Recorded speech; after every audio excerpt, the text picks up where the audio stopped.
नमस्कार दोस्तों, मैं कृष्ण मिश्रा स्वागत करता हूं आप सभी का आपके अपने चैनल बग ऑफ इकोनॉमिक्स पे। तो आज हम पढ़ने वाले हैं जीएसटी के बारे में। जीएसटी रजिस्ट्रेशन क्या होता है और मतलब जीएसटी R1 जीएसटी R3B के बारे में पढ़ेंगे, ठीक है। तो सबसे पहले अगर हमें जीएसटी में रजिस्टर्ड होना है तो हमें जीएसटी रजिस्ट्रेशन लेना पड़ेगा, ठीक है। तो हमें जीएसटी रजिस्ट्रेशन करवाना पड़ेगा। उसके बाद टर्नओवर डिपेंड करती है कि आपके बिज़नेस की टर्नओवर कितनी है। तो जैसे मान लीजिए आपकी बिज़नेस की टर्नओवर अबव 5 करोड़ है, तो आपको 2 रिटर्न फाइल करनी पड़ेगी, 1 मंथ में 2 रिटर्न। कौन-कौन सी रिटर्न है वो? जीएसटी R1 और जीएसटी R3B, ठीक है। जीएसटी R1 की ड्यू डेट जैसे कि यहाँ पर लिखा है 11 तारीख, हर मंथ की 11 तारीख जीएसटी R1 की ड्यू डेट होती है और जीएसटी R3B की ड्यू डेट होती है 20 तारीख। मतलब हर मंथ की जो 20 तारीख है उसमें हमें जीएसटी R3B फाइल करनी होती है, ठीक है। और अब हम जान लेते हैं जीएसटी R1 क्या है। जीएसटी R1 क्या है? सेल्स की रिटर्न होती है। मतलब जितनी भी हमने सेल की है ना, उसकी एक पूरी रिटर्न बन के आ जाती है। रिटर्न की जो रिपोर्ट होती है उसे उसका नाम दिया गया है जीएसटी R1। मतलब जीएसटी R1 हमारी एक सेल्स की, जितनी भी हमारी बिजनेस हमारे बिजनेस ने सेल्स की है उस सेल्स की रिटर्न होती है। 3B क्या है हमारी? 3B हमारी सेल परचेज़ की समरी होती है, ठीक है। आईटीसी क्लेम का काम होता है यहाँ पे। आईटीसी सेट ऑफ किया जाता है। कैसे किया जाता है ये हम आगे की वीडियोज़ में देखेंगे। और इसमें क्या होता है, टैक्स की पेमेंट की जाती है, लेट फ़ी की पेमेंट की जाती है, ठीक है। और 3B में बस हमारी सेल परचेज़ की समरी, मतलब जो सेल का पूरा B2B, मतलब इसमें सेल रिटर्न में क्या होता है, जीएसटी R1 में हेड्स बने होते हैं, जैसे B2B invoices, B2C invoices, B2C large invoices, अलग-अलग हेड है और अलग-अलग इनवाइसेस में अलग-अलग इनवाइस, मतलब अलग-अलग हेड में अलग-अलग इनवाइसेस आते हैं, ठीक है। और 3B में क्या होता है, सेल परचेज़ की समरी आ जाती है। मतलब सेल आ जाएगी, टोटल टैक्सेबल वैल्यू, टोटल आपकी इतनी सेल है उसकी टैक्सेबल वैल्यू आपको 3B में शो हो जाएगी।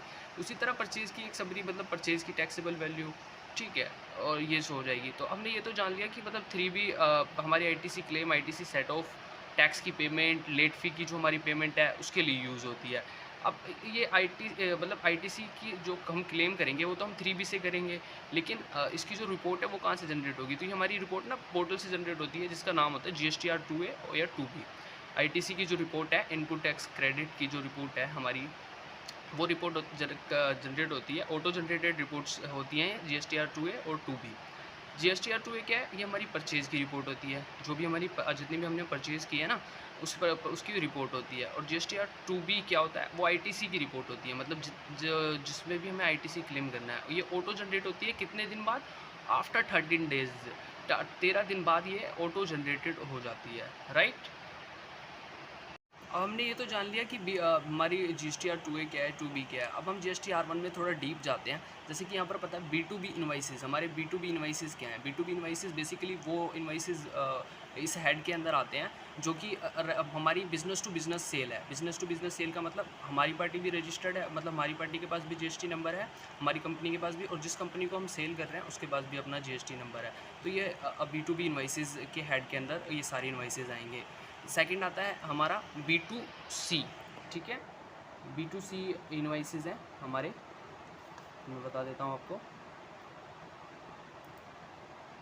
हाँ, B2C small invoices. B2C small invoices कौन से होते हैं? जो हमारी इंट्रा स्टेट सेल है, मतलब जो हमारी राज्य के अंदर की सेल है वो हमारी B2C, मतलब किसी अगर कंज्यूमर को सेल किया है हमने और वो हमारी 2.5 लाख से कम है और वो इंट्रा स्टेट है, ठीक है, तो वो B2C अदर के अंदर आएंगे, B2C अदर इनवाइसेस के अंदर आएंगे। और वहीं अगर हमारी राज्य के बाहर की सेल है, मतलब इंटर स्टेट सेल है, तो वो हमारे B2C लार्ज इनवाइसेस में आएंगे। किस में आएंगे? B2C लार्ज इनवाइसेस में। और 2.5 लाख से ऊपर की सेल है तो वो हमारे B2C लार्ज इनवाइसेस में शो होंगे, राइट? ठीक है, तो आज हमने 4 पॉइंट्स पढ़े। जीएसटीआर 1 क्या है, जीएसटीआर 2A 2B के बारे में पढ़ा और जीएसटीआर 3B के बारे में पढ़ा। आगे की वीडियोस में हम इसको और डीप जाएंगे, मतलब आईटीसी क्लेम क्या होता है, आईटीसी सेट ऑफ, ये आगे की वीडियोस में जानेंगे, ठीक है। तो अभी के पॉइंट्स आपको क्लियर हो गए होंगे मे बी, ठीक है। तो ऐसी नॉलेजेबल वीडियोस के लिए देखते रहिए हमारे चैनल पे और बने रहिए, और लाइक शेयर एंड सब्सक्राइब करना प्लीज़ मत भूलिएगा।